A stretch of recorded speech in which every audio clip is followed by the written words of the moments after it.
पवन खेरा एक तरफ अपने मिशन में जुटे पड़े हैं तो दूसरी तरफ हेमंता बिस्वा शर्मा पवन खेरा के मिशन से घबराकर भागे भागे सीजीआई सूर्यकांत के पास पहुंच गए। जी हां, राहुल गांधी का सेनापति यानी कि पवन खेरा। दरअसल जो खुलासे उन्होंने हेमंता के बारे में किए थे ना, वो अभी अंतिम खुलासे नहीं थे।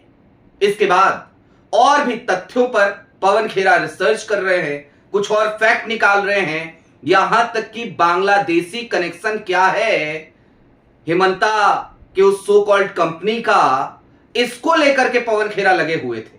और उन्होंने जो आखिरी वीडियो जारी करी अपनी, उसमें इस बात का जिक्र भी कर दिया था 8 अप्रैल की तारीख को।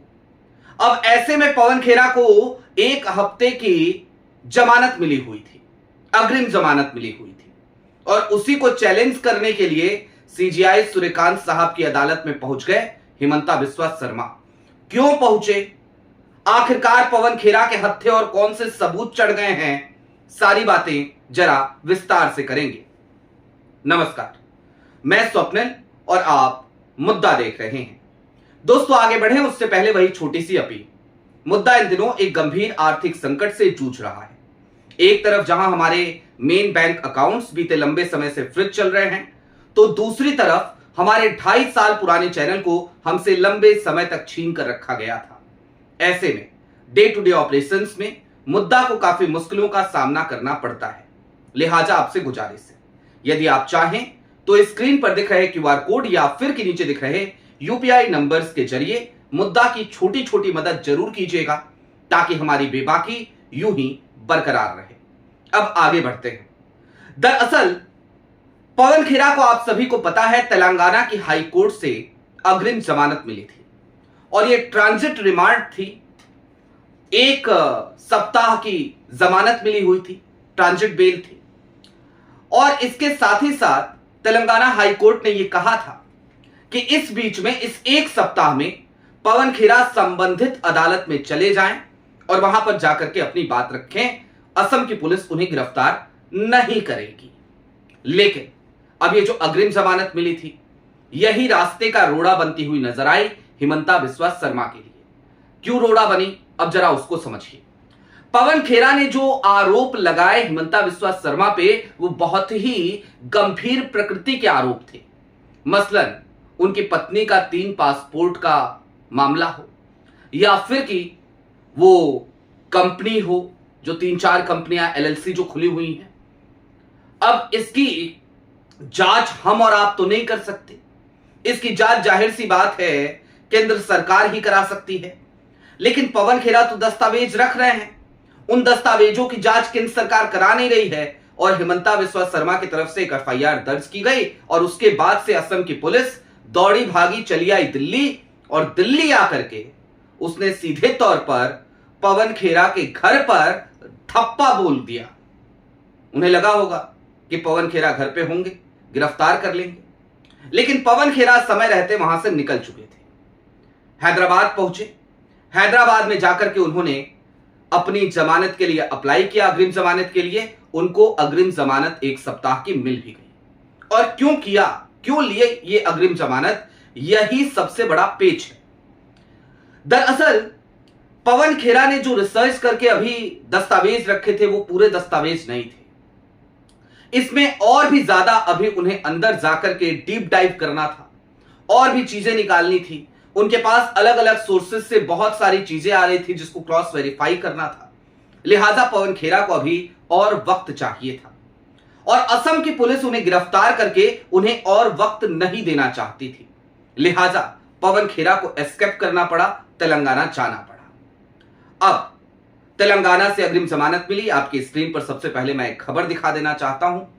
जी हां, यह वो खबर है जो इस बात की तस्दीक कर रही है कि हेमंता बिस्वा शर्मा सुप्रीम कोर्ट पहुंच गए हैं। और मैं बार बार हेमंता क्यों कह रहा हूं, देखिए, यह बात तो सही है कि पुलिस हेमंता की फिलहाल नहीं है। जाहिर सी बात है, मॉडल कोड ऑफ कंडक्ट लागू है, आचार संहिता लागू है। लेकिन ज्ञानेश कुमार हेमंता के हैं क्या? यह सवाल मैंने पहले भी उठाया था, आज भी उठा रहा हूं, जिस तरीके की त्वरित कार्रवाई की गई है।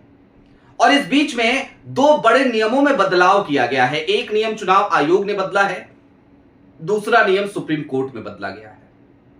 उन दोनों नियमों का भी जिक्र अभी करूंगा, लेकिन उससे पहले जरा आपको यह बता दूं कि अब हिमंता बिस्वा शर्मा घबराए हुए क्यों हैं। आपकी स्क्रीन पर वही भूयन ट्रेडिंग ओपीसी लिमिटेड की डिटेल है।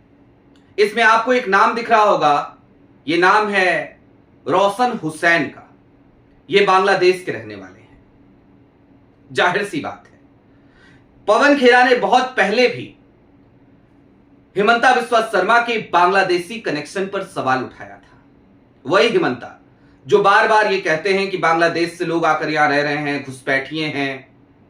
उसी बांग्लादेश से अगर हिमंता बिस्वा शर्मा का कनेक्शन जोड़ा जाएगा तो जाहिर सी बात है बुरा तो लगेगा, और इसमें तथ्य होंगे तो और ज्यादा बड़ा झटका भी लगेगा।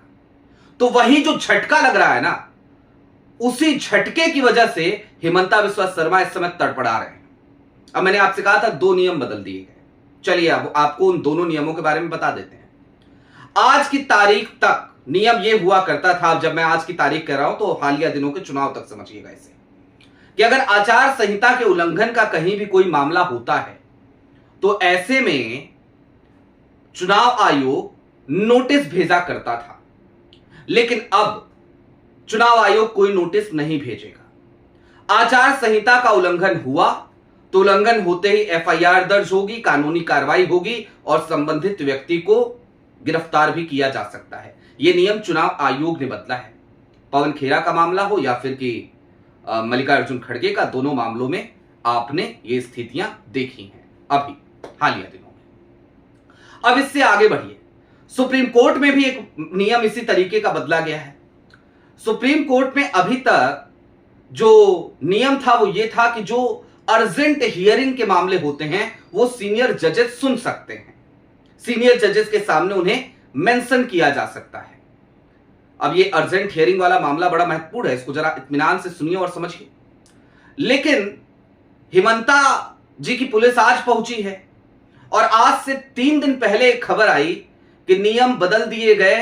अब अर्जेंट हियरिंग का मामला सिर्फ सीजीआई सूर्यकांत ही सुनेंगे, यानी कि चीफ जस्टिस ऑफ इंडिया जो भी होंगे, जो आज की तारीख में सूर्यकांत साहब है, वही सुनेंगे। यानी कि अगर अर्जेंट हियरिंग के तहत असम की पुलिस ये कहती है कि ये जो रिमांड मिला है हुजूर, इसको कैंसिल कीजिए, तो ये मामला सूर्यकांत साहब की ही अदालत में जाएगा, बीवी नागरत्ना की अदालत में नहीं जाएगा।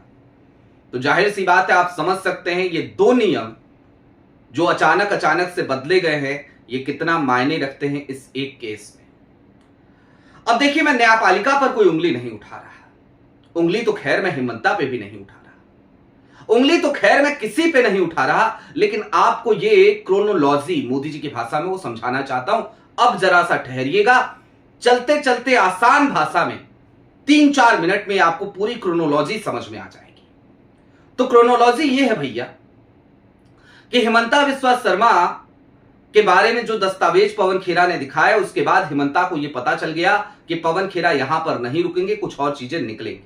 और एक चीज तो हम भी निकाल करके आपको दिखा रहे हैं कि बांग्लादेश का एक आदमी वहां पर है उस कंपनी में। अब वो कंपनी फर्जी है, असली है, क्या नहीं है, ये तो जांच का विषय है। मैं हिमंता पे कोई आरोप नहीं लगा रहा पवन खेरा जी की तरफ, लेकिन जो प्रथम दृष्टिया दिख रहा है वो आपके सामने में रख रहा हूं।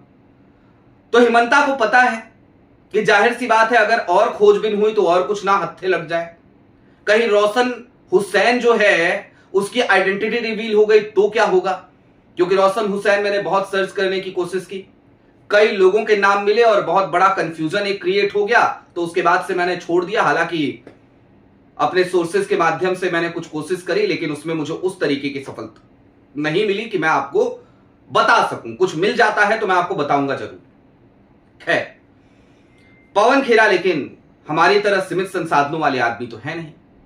उनके पास अब्रॉड कनेक्शन है काफी ज्यादा, उनके पास तमाम रिसोर्सेज हैं, तमाम सोर्सेज हैं, और वो अगर इस मामले पे भिड़े हुए हैं तो जाहिर सी बात है उनके हत्थे बहुत सारी फाइलें चढ़ रही होंगी। तो अब पवन खेरा कैसे वो सब खुलासे ना कर पाए, कैसे पवन खेरा को यहीं पर रोक दिया जाए और ये कह दिया जाए कि भाई पवन खेरा जो कुछ भी कह रहे थे सब फर्जी था, इसीलिए हिमंता बिस्वा शर्मा की पुलिस ने उस दिन दिल्ली आकर के इतनी जल्दीबाजी दिखाई थी। आपको याद है ना, 7 अप्रैल की तारीख।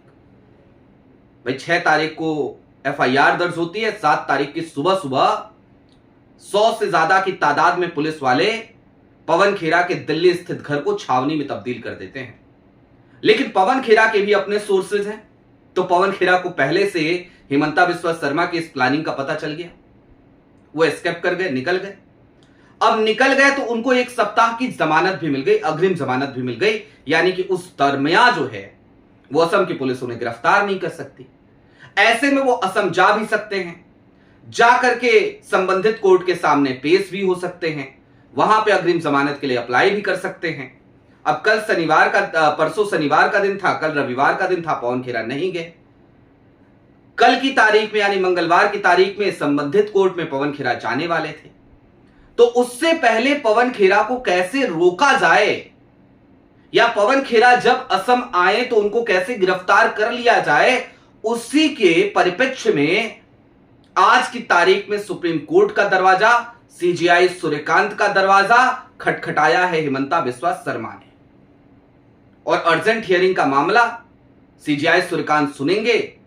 फैसला क्या हो सकता है आप भी जानते हैं और हम भी जानते हैं। लिहाजा इस बात को समझिए कि एन केन प्रकारेण किसी भी तरीके से, किसी भी कीमत पर पवन खेरा को रोकने के लिए हिमंता बिस्वा शर्मा पूरी कायनात अपनी झोंके पड़े हैं। लेकिन उन्हें यह समझ लेना चाहिए कि पवन खेरा कोई कच्चे खिलाड़ी नहीं है। राहुल का यह सेनापति वही सेनापति है जिसने माधवी, पुरी, बुच के ना जाने कितने ही दस्तावेज सामने रख दिए पूर्व सेबी प्रमुख के, और उन्हें अपनी कुर्सी छोड़नी पड़ी थी। याद कीजिए वो दिन। तो हिमंता बिस्वा शर्मा चाहे जितने भी बड़े लड़ाका हों, लेकिन पवन खेरा लड़ाका भी हैं, शतरंज के खिलाड़ी भी हैं, और सियासत की शतरंज की ये बिसात पवन खेरा बखूबी समझते हैं। इस पे कब कौन से मोहरे को आगे करना है, कब कहां पर कुर्बानी देनी है, ये बात हिमंता से कम ज्यादा बेहतर समझते हैं पवन खेरा। तो पवन खेरा हत्थे तो नहीं चढ़ेंगे, अलबत्ता हिमंता की फाइलें उनके हत्थे इस समय भी संभवतः चढ़ रही होंगी। आपकी क्या राय है वो हमें कमेंट बॉक्स में जरूर बताइएगा। अभी के लिए दीजिए इजाजत। चलते चलते फिर वही अपील, चैनल पे नए हों तो सब्सक्राइब करते हुए जाइएगा, सक्षम हो तो मुद्दा की छोटी छोटी मदद उस मुश्किल हालात में जरूर कीजिएगा जिस वक्त पे मुश्किल हालातों की वजह से मुद्दा को डे टू डे ऑपरेशंस में काफी मुश्किलों का सामना करना पड़ रहा है। बहुत शुक्रिया।